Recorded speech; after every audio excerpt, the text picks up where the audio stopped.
శ్రీమాత్రే నమః. శివాయ గురవే నమః. ఈరోజు మనము మరికొన్ని గోవింద నామాలకు వివరణ తెలుసుకుందాము. ధరణి నాయక గోవింద. ధరణి అంటే భూమి, నాయక అంటే అధిపతి, పాలకుడు అనేసని. భూమికి అధిపతిగా ఉండి సమస్త జగత్తును పాలించే గోవిందుడు అని.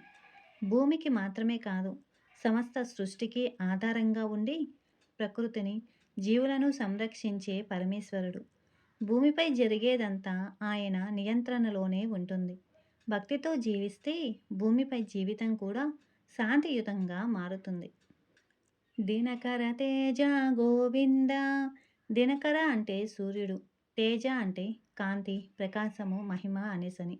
సూర్యుని వంటి అపారమైన కాంతి, తేజస్సు కలిగిన గోవిందుడు. గోవిందుని తేజస్సు అజ్ఞానాన్ని తొలగించి సత్య మార్గాన్ని చూపిస్తుంది. సూర్యుడిలా లోకాన్ని ప్రకాశింపచేస్తుంది. భగవంతుని కాంతి మన అంతరంగాన్ని శుద్ధి చేస్తుంది. ఆయన తేజస్సు మనలో ధైర్యాన్ని, ఆశను, స్పష్టతను ఇస్తుంది. పద్మావతి ప్రియ గోవింద. పద్మావతి అంటే శ్రీ పద్మావతీ దేవి. ప్రియ అంటే అత్యంత ప్రీతిపాత్రుడు. శ్రీ పద్మావతీ దేవిని అపారంగా ప్రేమించే శ్రీనివాసుడైన గోవిందుడు. తిరుచానూరులో వెలసిన పద్మావతీ దేవితో భక్తులకు కృప, ఐశ్వర్యాన్ని ప్రసాదిస్తాడు. లక్ష్మీనారాయణుల కృప ఒకటిగా కలిసినప్పుడు జీవితంలో శుభము, సమృద్ధి వస్తాయి. ప్రసన్నమూర్తి గోవింద. ప్రసన్న అంటే ఆనందంతో నిండిన, చిరునవ్వుతో కూడినది అనేసని. మూర్తి అంటే రూపము. ఎప్పుడూ శాంతి, ఆనందము, కరుణతో నిండిన ప్రసన్నమైన రూపం కలిగిన గోవిందుడు. గోవిందుని ముఖములో ఉన్న ప్రసన్నత భక్తుల భయాలను తొలగిస్తుంది, మనసుకు ప్రశాంతతనిస్తుంది. చిరునవ్వుతోనే దుఃఖాన్ని కరిగిస్తుంది. భగవంతుని సన్నిధిలో కలత అనేదే ఉండదు. ఆయన ప్రసన్న రూపాన్ని స్మరిస్తే మన జీవితము ప్రసన్నంగా మారుతుంది. అభయహస్త ప్రదర్శన గోవింద. అభయ అంటే భయం లేనిది, రక్షణ అనేసని. హస్త అంటే చెయ్యి, ప్రదర్శన అంటే చూపించడం.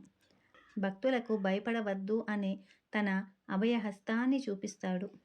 తన కుడి చేయిని అభయముద్రలో చూపిస్తూ భక్తుల అన్ని భయాలను తొలగిస్తాడు. భగవంతుని శరణు పొందిన వారికి భయం అవసరం లేదు.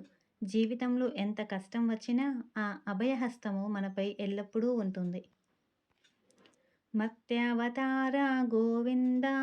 మర్త్య అంటే మానవుడు, అవతార అంటే భూమిపై అవతరించినవాడు. మానవ రూపములో భూమిపై అవతరించి మానవులకు ధర్మ మార్గం చూపించిన గోవిందుడు. శ్రీరాముడిలా, శ్రీకృష్ణుడిగా మనలాగే మానవ రూపం ధరించి జీవితాన్ని ఎలా జీవించాలో ఆచరణ ద్వారా చూపించాడు. భగవంతుడు దూరంలో ఉండే ఒక శక్తి కాదు, మన మధ్యలోనే ఉండి మార్గనిర్దేశం చేసే తండ్రి. మానవ జీవితం కూడా ధర్మంతో జీవిస్తే దైవమయం అవుతుంది అని మనకు ఈ నామం చెబుతుంది. రేపు మరికొన్ని నామాలకు అర్థం తెలుసుకుందాము. శ్రీమాత్రే నమః. సర్వం శ్రీ లలితార్పణమస్తు. గోవింద గోవింద.